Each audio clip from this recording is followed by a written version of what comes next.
How do you go from just doing the work to being known for how great you are at what you do?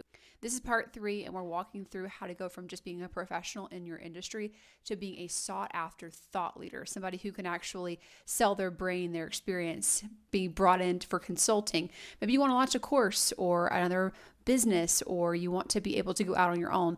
All of these tips and tricks, ideas, and strategies are going to help you do that. We've talked about kind of finding your lane, your niche, how you're going to go about becoming the thought leader in your space. We've also talked about foundational content. So if you haven't watched episodes 1 and 2, definitely go back and check those out.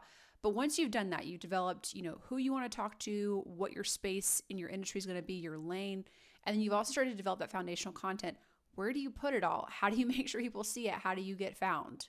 I call this concept publishing on purpose. It's probably the most frequent question I get from aspiring thought leaders is, what platform should I be on? Where should I be creating content? What are the best social media platforms for me? Should I have a podcast? Should I be on a podcast?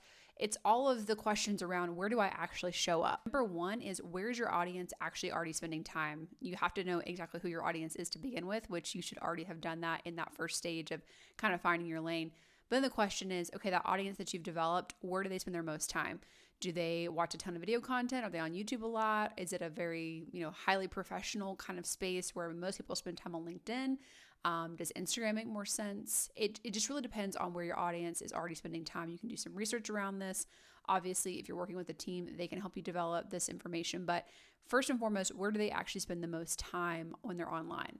Number 2, what makes sense for you and how you naturally create content. So depending on, what your preferences are, that's also going to influence it. For instance, if you are super into video content, you want to create videos, you want to talk to the camera, you want to be a part of that, TikTok might be a great spot for you if it also overlaps with where your audience already spends time.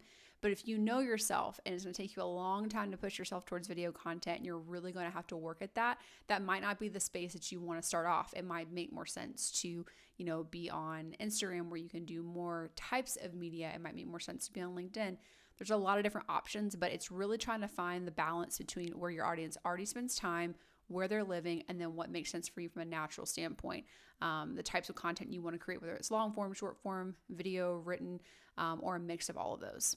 I think the second part of publishing on purpose is developing a content rhythm. This is something that I also talk to potential clients and clients who come on board with our company all the time, and that's building a certain rhythm. We have strategies and we have methods that we use for this, and we have recommendations, but ultimately it really just depends on how frequently you really believe that you can be disciplined to produce content at, and then sticking with that over a really consistent period of time.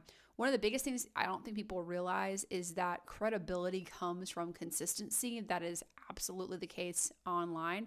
When people post consistently valuable information, that signals a sign of credibility to a lot of people.